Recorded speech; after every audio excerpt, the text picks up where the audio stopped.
Let's go through task 6 from the first sample assessment of cash and financial management. This task is about methods of raising finance. So in part A, we need to match the definitions with the type of finance. The first one, a long-term renting of an asset where ownership transfers on completion. And the key phrase here is about the ownership transferring on completion. So this is the equivalent of hire purchase. So we're hiring the asset for a number of months, and then we own it at the end as if we purchased it.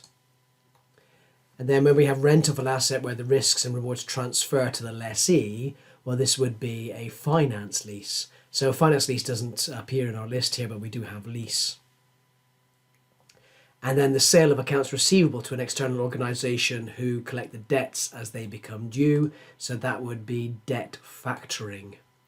Now, if we sold the receivables to somebody else, but we carried on collecting it, then that would be called invoice financing. But in this case, when they are collecting the debts, that would be factoring. So moving on to the next part of the question, SA Limited is considering taking out a bank loan of 60,000, which is repayable over 5 years in equal monthly instalments. There's a 1.5% arrangement fee payable in 1 month, and the loan carries a flat rate of interest of 6%. So we need to calculate the monthly payments of the loan for months 2 to 60. So we're focusing on 2 to 60 here because we want to ignore the 1.5% arrangement fee. So what are our monthly payments? So our monthly payments are going to include the interest, but also paying off the principal. So let's look at the principal first of all. We've got the 60,000 and we're going to be paying that over 5 years. So if we take our 60,000 and we divide by 5, that tells us that we're going to be paying 12,000 per year. And then we want to take that 12,000 per year and divide that by 12, and that gives us 1,000 per month. And then what about the interest? So our interest is going to be the 60,000, and we need to multiply that by 6% because that's going to be our interest rate, and that gives us 3,600.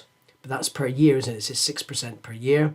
So if we take then our 3,600 and divide by 12, that's going to give us 300 per month. So the total monthly payment is going to be the 1,300 combination of interest and principal. And then in the second part, how much are we going to pay in month 1? So in month 1, we do need to include that arrangement fee as well, don't we? So we have an arrangement fee of 1.5%. So we take the 60,000 that we've borrowed and multiplied by the 1.5%, and that gives us 900. So we're going to pay an extra 900 in that first month on top of the 1,300 that we would normally pay. So that gives us a total of 2,200 to pay in month 1. And then CF Limited has a bank overdraft of 250,000. The average monthly interest payable on the bank overdraft is 2,812.50. So we need to calculate the average annual interest rate. So notice the annual interest rate, but we've been given a monthly interest. So you need to make sure you read carefully. So it's very easy. You could just take the monthly amount. But what we need to do is take that monthly amount of 2,812.50 and multiply by 12 to find out how much do we pay in interest every year. So we have a total interest of 33,750. And now if we want to work out our interest rate, we take the 33,750, divide by the total value of the overdraft, and that gives us an interest rate of 13.5%. Now the question asks us to put down our answer to 2 decimal places, and remember the computer that's marking your answer won't necessarily recognize it if you only put to 1 decimal place.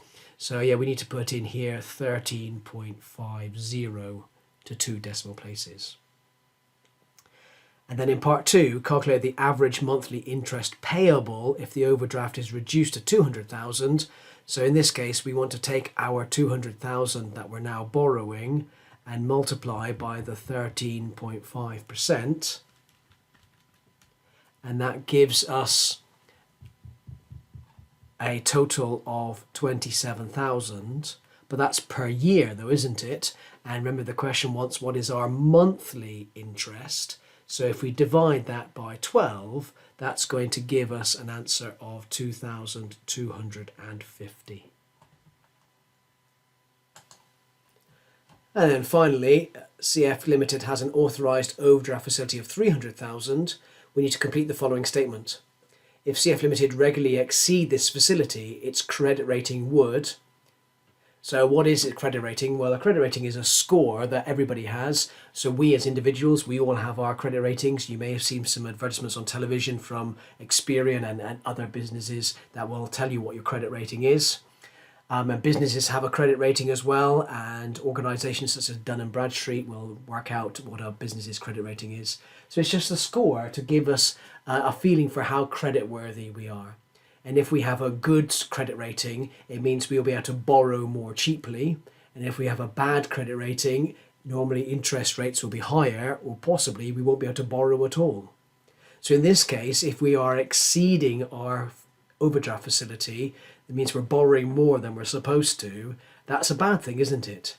And that means that our credit rating will get worse.